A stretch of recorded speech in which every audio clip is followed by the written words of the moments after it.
चिल्लाने की आवाज। आयुष! शिवानी, आयुष जी, आप गए नहीं? आपको लेट हो रहा होगा ना, आप जाइए। डॉक्टर साहब वो तो मैं जा ही रहा था, लेकिन माँ और शिवानी की चिल्लाने की आवाज आ रही थी। आवाज? वो आयुष जी, आपकी माँ को इंजेक्शन का हैवी डोज दिया हो ना, तो इसलिए दर्द से चिल्ला रही थी। और आयुष जी, रही आपकी बीवी की बात, वो आपको बाय बोलने के लिए बस आवाज दे रही थी, और कोई बात नहीं। अच्छा ऐसी बात है, चलो कोई नहीं, मैं शिवानी से मिल लूँ। अरे नहीं आयुष जी, कैसी बात कर रहे हैं आप? वो आपकी वाइफ को 4-5 दवाई दी है माँ जी को खिलाने के लिए, तो अगर आप जाएंगे तो आपसे बातचीत करेंगी तो कंफ्यूजन में गलत दवाई दे देंगी, फिर आपकी माँ को ही दिक्कत होगी ना। और रही बात आपकी बीवी से बात करने की, तो आप फोन पर बात कर लीजिएगा। आयुष! चलो कोई बात नहीं, वो क्या है ना, मैं 1 साल बाद ही वापस आऊँगा, तो सोच रहा था मिलते हुए ही जाऊँ, पर माँ की हेल्थ भी ज़रूरी है। पर वैसे भी मेरा भाई है माँ और शिवानी का ख्याल रखने के लिए। और डॉक्टर साहब आप मेरी माँ की सेहत का अच्छे से ख्याल रखना, कोई भी दिक्कत हो तो मुझे फ़ोन कर देना। आप बेफिक्र होकर जाइए, कोई दिक्कत नहीं है, जाइए।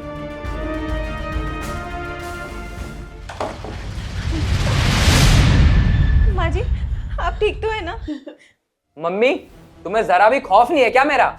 जब भैया फौज में जा रहे थे तो उन्हें रोक क्यों रही थी? तू मुझसे पूछ रहा है कि मैंने अपने बेटे को आवाज क्यों लगाई?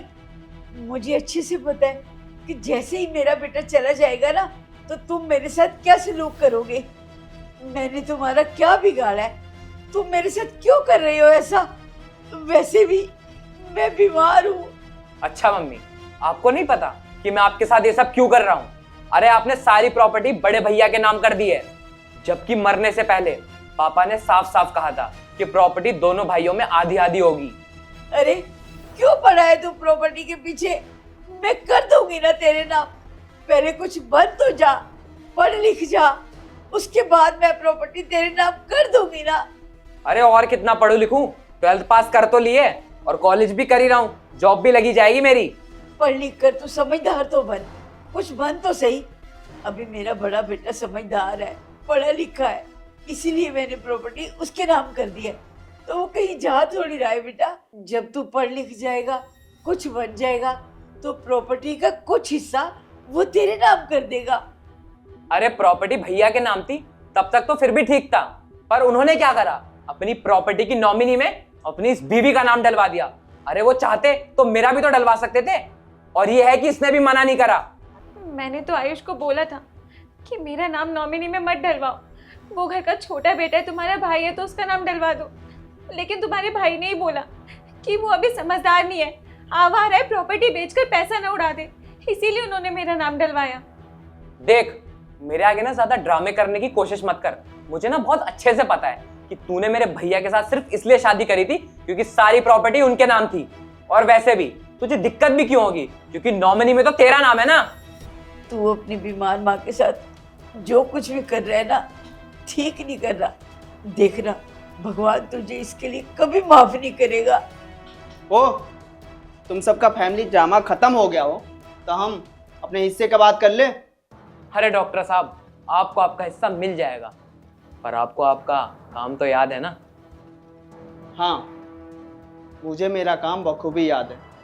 मैं एक ऐसी दवाई लाया हूँ जिसे खाने के बाद इस बुढ़िया को on the spot heart attack आएगा, और उसके बाद इसका काम तमाम। और मजे की बात पता है क्या है? किसी को पता भी नहीं चलेगा कि मौत का कारण क्या है।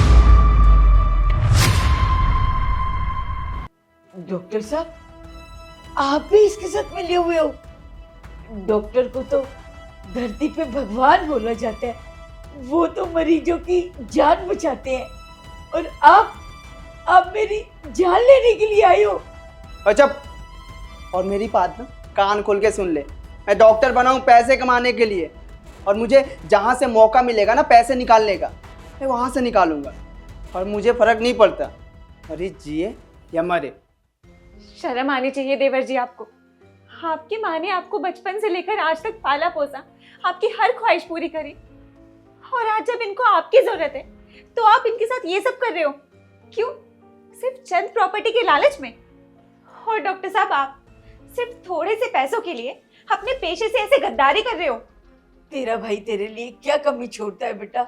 जो भी तू मांगता है सब कुछ ला कर देता है, तेरी हर ख्वाहिश पूरी करता है, फिर तू ऐसा क्यों कर रहा है मेरे साथ? हाँ, मेरा भाई सारी फरमाइशें पूरी कर तो देता है, पर बाहर पता है मेरी कितनी बदनामी होती है। सब कहते हैं अपने भाई के टुकड़ों पर पल रहा है। वैसे भी मैं इससे इतनी बहस कर ही क्यों रहा हूँ। डॉक्टर साहब, अब दवाई लेकर आया हो ना, जल्दी से इस बुढ़िया को खिलाओ, और इसको तो मैं देख ही लूंगा। देता हूँ। दवाई दवाई कहाँ है? दवाई यहाँ है।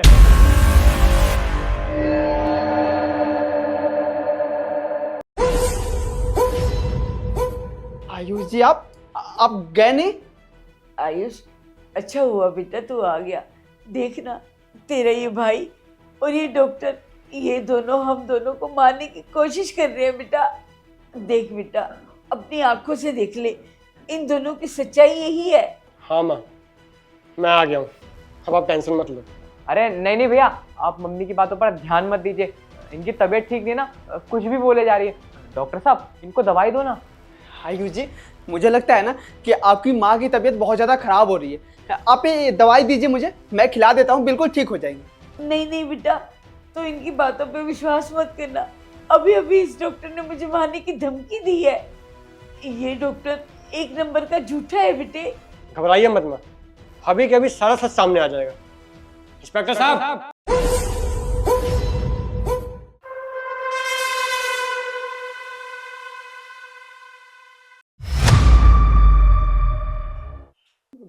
इंस्पेक्टर साहब, आप कब आए? क्या हुआ? इतना घबरा क्यों रहे हो? यही सोच रहे हो ना मैं यहाँ कैसे? मैं बताता हूँ। और आयुष, कैसा है तू? ठीक हूँ यार, तू बता। मैं बढ़िया। आंटी की तबीयत को ठीक हुई?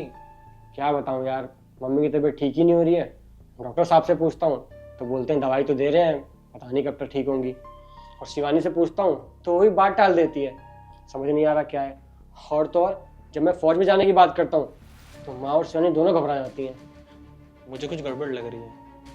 आंटी और भाभी तेरे से कुछ छुपा रही हैं। भाई लग तो मुझे भी ऐसा ही रहा है, पर समझ नहीं आ रहा कि कैसे पता करें। आयुष, मेरे पास एक आइडिया है। देखिए आयुष जी, मैं आपको एक्सप्लेन। देख डॉक्टर, तू चुप कर। और बे तुझे जरा भी शर्म नहीं आई अपनी माँ के साथ ये सब करते हुए? अरे वो तेरी माँ है, इस चीज का लिहाज तो कर लेता। उन्होंने बचपन से तुझे पढ़ाया लिखाया, इतना काबिल बनाया, क्यों कि जब आज उनको तेरी जरूरत हो तो तू उनके साथ ये सब करे। और हाँ, ये क्या प्रॉपर्टी की रट लगा रखी है। अगर तुझे किसी भी चीज की कमी थी तो तू मुझसे बोलता, अगर मैं ना पूरी करता तब कोई बात थी। और अगर मुझे पहले ही पता होता ना कि तू प्रॉपर्टी के लिए इतना नीचे गिर जाएगा तो मैं पहले ही प्रॉपर्टी तेरे नाम कर देता। और बे डॉक्टर, तुझे जरा भी शर्म नहीं आई, अपने ईमान के साथ गद्दारी कर रहा था, वो भी सिर्फ चंद पैसों के लालच में आके। अबे डॉक्टर का तो काम होता है लोगों की जिंदगी बचाना, और तू क्या कर रहा था? लोगों की जिंदगी छीनने चला था, सिर्फ चंद पैसों के लालच में आके। तू जैसे डॉक्टर को ना डूब के मर जाना चाहिए। अरे मैं अपनी माँ को तेरे भरोसे छोड़ के गया था कि तू उनका ख्याल रखेगा, उनका इलाज करेगा, लेकिन मुझे नहीं पता था तू डॉक्टर के रूप में शैतान है, शैतान। खैर छोड़ो, तुम्हारे मुंह लगने का बिल्कुल मन नहीं है तो कोई फायदा भी नहीं है तुमसे ना। अब इंस्पेक्टर साहब ही निपटेंगे। इंस्पेक्टर साहब, अब एक काम करो, इन दोनों को जेल ले जाओ और कड़ी से कड़ी सजा दिलवाना। चिंता मत करो आयुष भाई, जो भी इन लोगों ने हरकत करी है ना, मैंने अपने फोन में रिकॉर्ड कर ली है, और इस वीडियो को ना मैं कोर्ट में सबूत के तौर पे पेश करूंगा, और तुम दोनों को जेल की चक्की पिसवाऊंगा। और डॉक्टर, तेरा तो लाइसेंस रद्द करवाऊंगा।